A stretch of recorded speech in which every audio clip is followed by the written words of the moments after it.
ఓం నమస్తే. ఆత్మీయులకు దేవదేవుని ఆశీస్సులు. భీష్మ ఏకాదశి శుభాకాంక్షలు. కిమేకం దైవతం లోకే అనే ప్రశ్న విష్ణు సహస్రనామానికి మూలము. ఈ ప్రశ్న అడిగినది ధర్మరాజు, దీనికి సమాధానం చెప్పింది భీష్మ పితామహుడు. మహాభారత యుద్ధం ప్రారంభమైన 10వ రోజున భీష్మ పితామహుడు బాణాల శయ్యమేన ఒరిగిపోయాడు.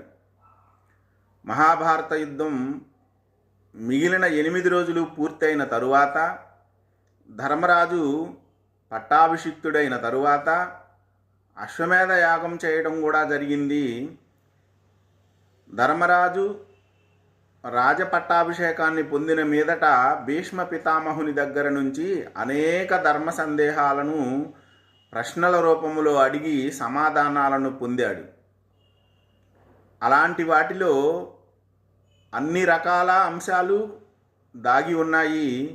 చిట్ట చివరిగా అడిగిన ప్రశ్న ఒక 6 ప్రశ్నల రూపంలో అడిగాడు. కిమేకం దైవతం లోకే కిం వా అప్యేకం పరాయణం స్తువంతః కం కమర్చంతః ప్రాప్నుర్ మానవా శుభం కోధర్మ సర్వధర్మాణం భవతః పరమోమతః కిం జపన్ ముచ్యతే జంతుర్ జన్మ సంసార బంధనాత్ అనే ఈ 2 శ్లోకాలలో ధర్మరాజు యొక్క ప్రశ్నలున్నాయి. సమాధానంగా భీష్ముడు చెప్పిన స్తోత్రమే విష్ణు సహస్రనామ స్తోత్రము. భీష్మ పితామహుడు సుమారుగా 4 తరాలు వరకు జీవించి తన జీవితాన్ని కాసి పడపోసి అనుభవజ్ఞాని, రాజర్షి అని కూడా అనుకోవచ్చు.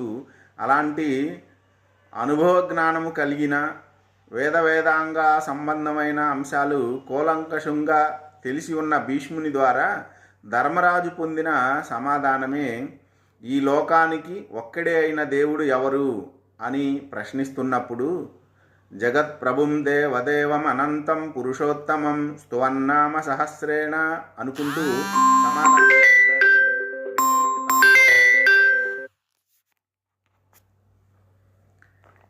ఈ విధంగా ఉద్భవించిందే విష్ణు సహస్రనామ స్తోత్రము. కాబట్టి 4 తరాలు జీవితాన్ని గడిపి భరత వంశాన్ని రక్షిస్తూ భారతీయ సమాజానికి ఎంతో నీతి బోధను అందించిన భీష్మ పితామహుని పేరుతో ఉన్న ఈ ఏకాదశిని ఆయనను స్మరిస్తూ మనందరికీ శుభం